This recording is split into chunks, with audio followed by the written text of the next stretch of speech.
as I didn't really know too much about all of them. Now I've decided who I believe is their greatest player of all time. So I'm basing this not just like their ability or who their best player was, simply greatest, so what they achieved for their club, right?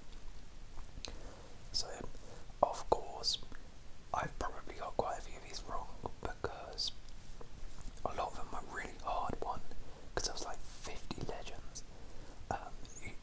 I could have chosen, or two, I just did not know anything about the club, so I had to do a lot of research and could have been wrong. So please do let me know in the comments below which ones you think I've got wrong. Who is your club's GOAT? But yeah, I'm gonna begin and try and be as objective as possible I was with this. So let's start off then with Arsenal. Thierry Henry. Now, one of the easiest choices on this list. Arsenal have had a illustrious history and have had some great players over the years, such as Tony Adams, Dennis Bergkamp, Pat Jennings, Patrick Vieira. But Thierry Henry simply has to rank at top spot. Arsenal's all-time top scorer with 228 goals from 377 games. He arrived at Highbury after an unsuccessful spurt at Juventus where he was played on the left wing, but Arsene Wenger transformed him into one of the most elegant forwards the game has ever seen and one of the best, arguably by many the best ever player to play in the Premier League. So yeah, pretty easy one there. But now it gets a bit hard. Aston Villa, I've picked Gordon Goins. Now, having won 7 First Division titles, 7 FA Cups and 4 European Cups, Aston Villa have had some immensely talented players over the course of their history, but none more so than Gordon Goins. The former England international who won 10 caps for his country is a Villa legend, having come through the club's academy, and despite being sold 3 times, he also returned to wear the claret and blue 3 times. Between 1979 and 1983, the most successful period in Villa's history, Cohen didn't miss a single game. His world-class passing was pivotal in Villa's First Division, League Cup, European Cup and European Super Cup success. So I had to pick him for that reason. Bournemouth, Steve Fletcher. Now, without a doubt, probably the least talented, gifted player on the list, but that does not stop Steve Fletcher from being an absolute legend at Bournemouth. Now, given Bournemouth's low status throughout much of their history, it is understandable that their greatest player is less highly regarded than many others, and maybe one of their current crop is likely to soon be considered among their greatest ever players. Fletcher was a powerful target man who spent 19 years with Bournemouth and is currently the club's all-time record appearance holder, so that's why I've chosen him. Brighton, Tommy Cook. Now, Tommy Cook remains to be the greatest Brighton player of all time and the club's all-time leading goal scorer, despite his career in Brighton getting underway over 100 years ago. And he has a pretty fascinating career. So, having served in the Navy during World War I, Cook returned home after the war with a determination to pursue a career in sports. Initially joining Brighton as an amateur, Cook quickly caught attention, leading him to secure a professional contract in 1923. During his time with Brighton, he showcased his goal-scoring prowess, finding the net 123 times in 209 matches, including 8 hat-tricks. Notably, Cook became the first Brighton player to ever represent England at the international level. A remarkable achievement considering the club's status as a 3rd division side at the time, which kind of tells you how good he was Spurs. And to make this even better, following an immensely successful career, could actually transition to professional cricket, where he continued to excel and then continued to his dedication to serve his country in World War II. So this guy was, he literally did everything. So it had to be him. Brentford, Kevin O'Connor.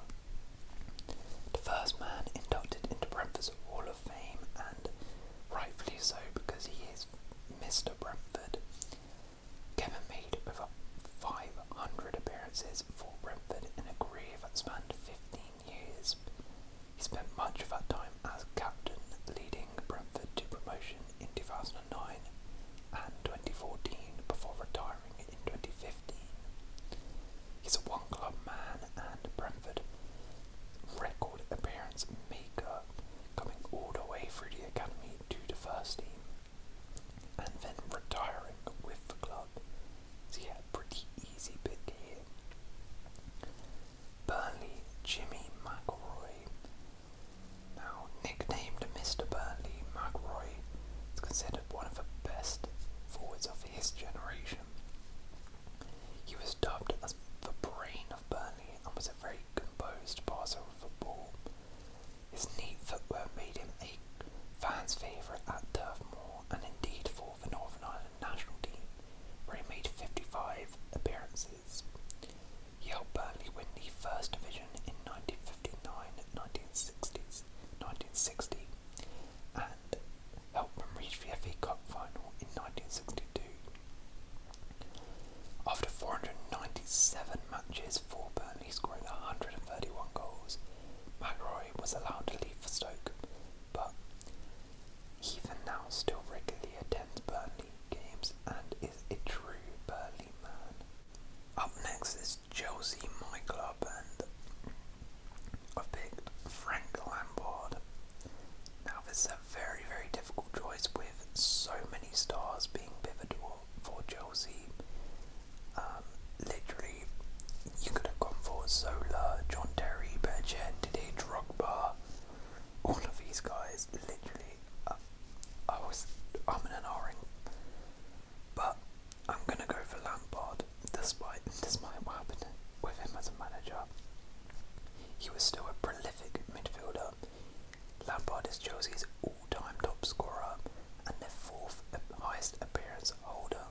He also holds the record for the most consecutive appearances, 164 games in a row, and for most international caps in Chelsea history with 106 for England.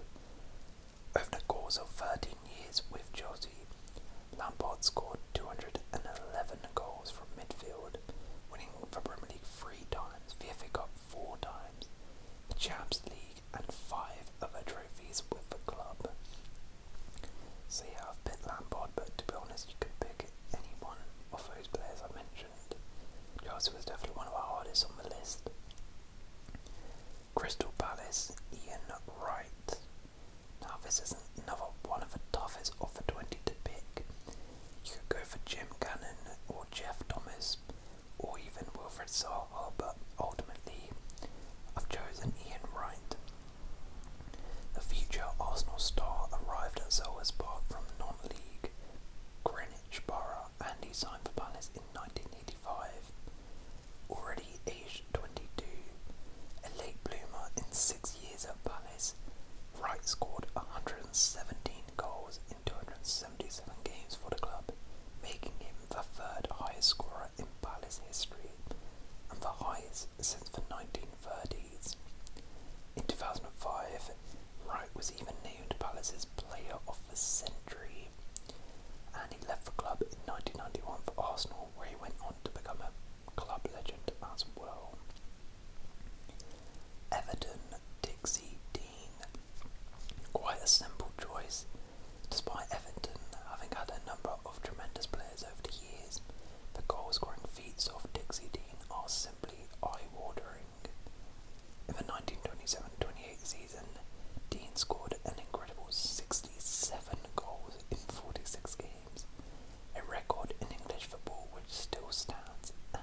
guess sums up how good Johnny Haynes was for Fulham.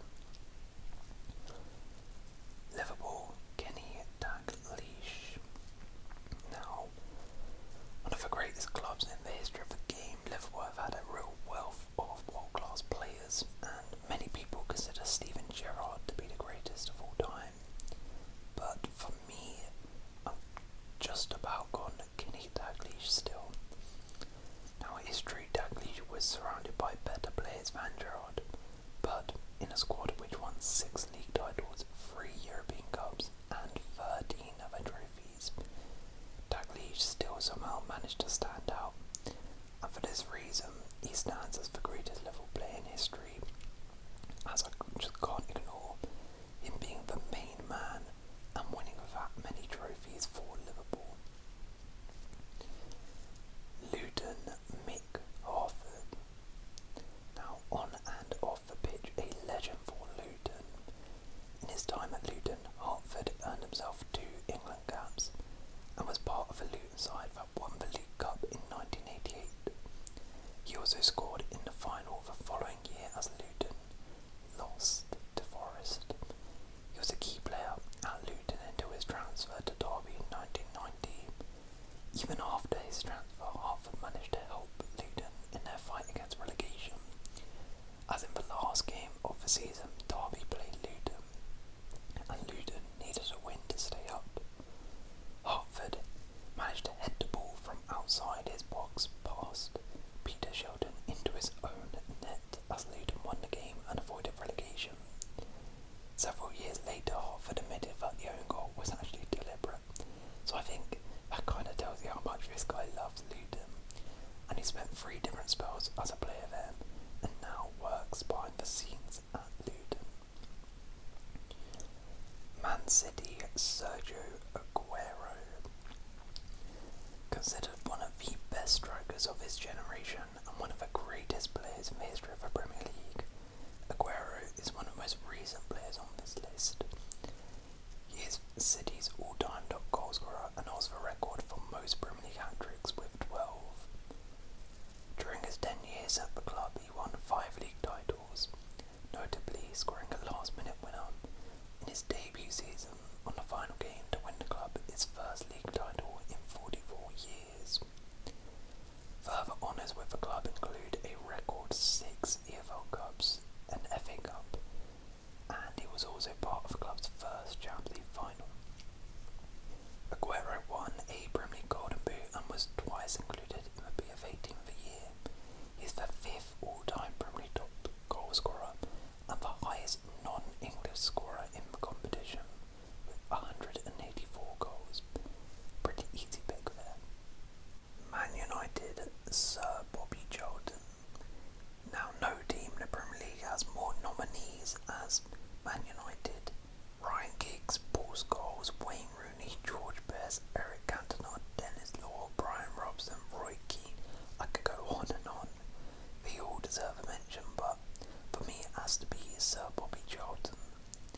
A Ballon d'Or, World Cup and European Cup winner with Man United, Charlton was an extraordinary footballer, blessed with passing and shooting ability. He won 9 trophies with Man United and was the club's all-time leading scorer for a very long time before Wayne Rooney surpassed it. Same also with England, he was the all-time top scorer until Rooney and Kane surpassed him, and he is Man United's 2nd highest appearance holder, not to mention that he survived the Munich disaster as well, so just a legend, complete legend for Man United, and of course there's a stand named after him. Newcastle United, Alan Shearer, one of the most obvious choices on the list.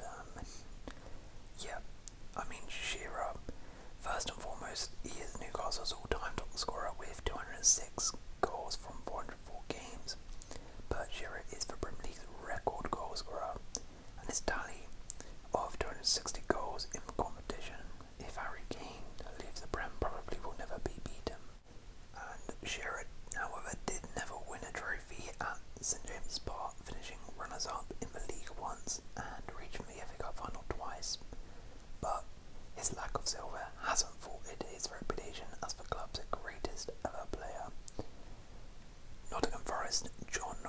it's one of the toughest on the list. They've had so many legends. Stuart Pearce, Peter Chilton, but I've gone for John Robertson. Now, Robertson provided the assist for the 1979 European Cup Finals only goal. The following season, Robertson scored the only goal in a 1-0 victory over Hamburg to successfully defend the European Cup. These two vital goal involvements are enough for any player to become a legend. However, the winger was much more than just a goal and assist. In his 13-year spell with Forest, alongside a move back to Forest for a season, Robertson made over 500 appearances for Forest, scoring 5 goals short of a century. Many of his teammates rated him very highly. Clough described him as gifted as the Brazilians or Italians, and John McLovern said he was like Ryan Giggs but with 2 good feet. Now, the importance of Robertson's goals consolidates him as number 1 for me, with a First Division title, 2 League Cups, and a European Super Cup to add to the European Cup double. Sheffield United, Billy Sharp. Now, recently retired Sharp is one of the best of all time for Sheffield, and I bet that's the best for me. Born and raised in Sheffield, coming up through the academy, Sharp spent 2 spells at Sheffield United. He scored 117 goals for Sheffield, and Sharp scored his 220th goal in 2019, becoming the leading goalscorer in English Football League history during the 21st century. Upon his second return to Sheffield, Billy Sharp captained the side as their main man up front from League One all the way to the Premier League, including being in the team of the season for the year they won promotion back to the Premier League. That's pretty legendary stuff, and again, to be fair, he's just led them back to promotion to the Premier League and just retired now. Spurs, Harry Kane, the only current player on the list, and to be fair, I mean, pretty crazy. I bet that's their best ever player, considering he's not even won a single trophy with them. But he is both Tottenham and England all-time highest goal scorer, as well as being the second highest Premier League all-time goal scorer. Kane has scored over 350 goals for club and country. Born and raised in the Spurs academy, Kane has progressed through the ranks to become their best ever player. In his first full season at the club, Kane scored 31 goals, was the Premier League's second highest goal scorer and named PFA Young Player of the Year. In the 2015-16 and 2016-17 season, Kane finished as the league's top goal scorer,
his ability to score goals, but because he never gave Les Van 100%.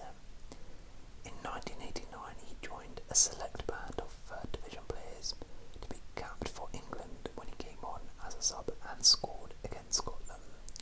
That was the first of 4 international goals in 13 appearances. His actual time on the pitch for England amounted to about 6.5 games. When injury ended his career, Paul had scored 306 goals and collected 18 hat-tricks, all of course club records, and he was awarded the MBE award in 1999. So yeah, those are the GOATs. Those are who I think are the greatest players of all time at every Premier League club. Let me know which ones you agree or disagree with in the comments below. And if you have enjoyed